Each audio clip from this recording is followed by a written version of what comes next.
আসসালামু আলাইকুম আরহামাতুল্লাহি ওয়াবারাকাতু। আপনারা দেখছেন মফিদি মিডিয়া, সাথে আছি আমি মনসুরুল হক মফিদি। আজ আমরা সরাসরি পবিত্র কোরআন হাদিস রিসার্চ করে গবেষণা করে একটি অত্যন্ত গুরুত্বপূর্ণ বিষয় শিখব এবং জানব।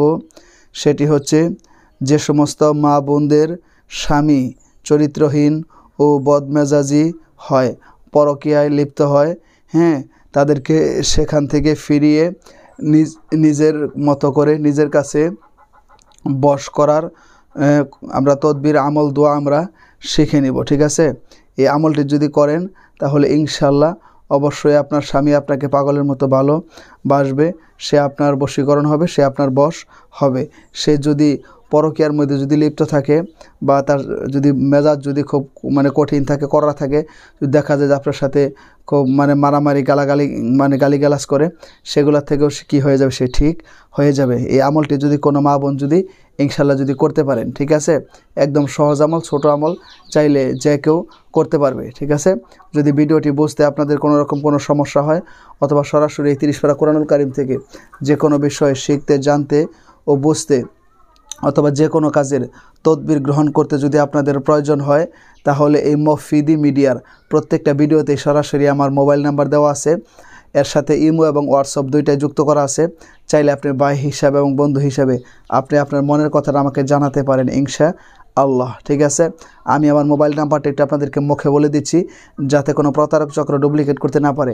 আমার একটি মাত্র নাম্বার, আপাতত আর দ্বিতীয় কোনো নাম্বার নেই। ঠিক আছে, নাম্বারটি হচ্ছে 01725357513। আবার বলছি 01725357513। আমি কোনো পিএস দিয়ে কথা বলাই না, সরাসরি আমি নিজেই কথা বলি। আপনি যে কোনো বিষয়ের তদবির গ্রহণ করতে বিশ্বের যে কোনো প্রান্ত থেকে আপনি যোগাযোগ করতে পারেন ইনশাল্লাহ। তো আসুন আমরা আজকের সেই আমলটি আমরা এখন খুব সহজেই সুন্দর করে আমরা শিখে নেই। ঠিক আছে, যাতে এই প্রত্যেক দিনই এই মা ও বোনেরা সবাই যাতে আমলটি যাতে ইনশাল্লাহ খুব সহজেই করতে পারে। ঠিক আছে, আমলটি কিভাবে করবেন, আমলটি করার নিয়ম হচ্ছে এই আমলটি করার নিয়ম হচ্ছে আপনাকে এই প্রথমে সুন্দর করে কী করতে হবে, অজু করতে হবে। ঠিক আছে, অজু করে পবিত্র হতে হবে। ঠিক আছে, অজু করে পবিত্র হওয়ার পর আপনি একটা গ্লাসের মধ্যে কিংবা বোতলের মধ্যে পবিত্র পানি আপনি নেবেন। ঠিক আছে, পবিত্র পানি নিয়ে এরপর প্রথমে আপনি সুন্দর করে 3 বার করে ইস্তেগফার পড়বেন, আস্তাগফিরুল্লাহ আস্তাগফিরুল্লাহ আস্তাগফিরুল্লাহ। এরপরে আপনি বেজর সংখ্যায় 3 বার করে দরুদ শরীফ পড়বেন। সেটা নামাজের দরুদও পড়তে পারেন, সাল্লাল্লাহু আলাইহি সাল্লাম, এটাও একটা দরুদ, এটা আপনি পড়তে পারেন। ঠিক আছে, পড়ার পরে আপনি এই এসএমটা আল্লাহ তাআলার এই গুণবাচক সুন্দর নামটা, এই শব্দটা আপনাকে 300 বার করে করতে হবে, পাঠ করতে হবে।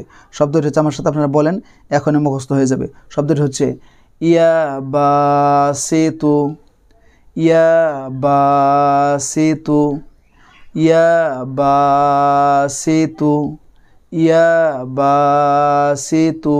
ইয়া বাসিতু এই শব্দটি কেনা বলতে পারে, সবাই কিন্তু বলতে পারবে। ঠিক আছে, 300 বার করে পাঠ করে পরিশেষে আবার সুন্দর করে 3 বার করে করবেন, দরুদ শরীফ পাঠ করবেন। দরুদ শরীফ পাঠ করে আপনার স্বামীকে করবেন, সেই পানিটা একবার করে করে দেবেন, পান করাইয়ে দিবেন। যে কোনো অন্য পানির সাথে মিশিয়েও পান করানো যাবে, সমস্যা নেই, পান করাই দিবেন। এইভাবে 3 দিন আপনি আমলটি করবেন এবং 3 দিন পানির মধ্যে ফু দিয়ে সেই পানি আপনার স্বামীকে 3 দিন আপনি করবেন, খাওয়াই দিবেন, পান করিয়ে দিবেন ইনশাআল্লাহ। তো এই 3 দিনের মধ্যেই আল্লাহ পাক রব্বুল আলামিন তার এই পবিত্র কোরআনের উসিলায় আপনার বদমেজাজ স্বামীকে আপনার প্রতি তার ভালোবাসা বাড়িয়ে দিবে। আপনার স্বামী পরকীয়ায় লিপ্ত থাকলেও দেখবেন সেখান থেকে বিচ্ছেদ হয়ে আপনাকে মন প্রাণ খুলে উজাড় করে ভালোবাসবে। ঠিক আছে, তো যদি আপনাদের কাছে ভিডিওটি সামান্য একটু ভালো লেগে থাকে তাহলে অবশ্যই একটি লাইক দিবেন এবং সাবস্ক্রাইব করে এই মফিদি পরিবারের সদস্য আপনাদেরকে থেকে যাওয়ার জন্য বিনীতভাবে অনুরোধ করছি। এবং যে কোনো সমস্যায় যে কোনো প্রয়োজনে মফিদি মিডিয়ার প্রত্যেকটা ভিডিওতে আমার মোবাইল নাম্বার দেওয়া আছে, ভাই হিসাবে কিংবা বন্ধু হিসাবে যোগাযোগ করে আপনার মনের কথাটা আমাকে জানাতে পারেন এবং যে কোনো বিষয়ের তদবির সরাসরি কোরআন থেকে করাতে পারেন ইনশাআল্লাহ। সেই প্রত্যাশায় আজকের মধ্যে এখানে বিদায়। আসসালামু আলাইকুম ওয়া রাহমাতুল্লাহি ওয়া বারাকাতুহু।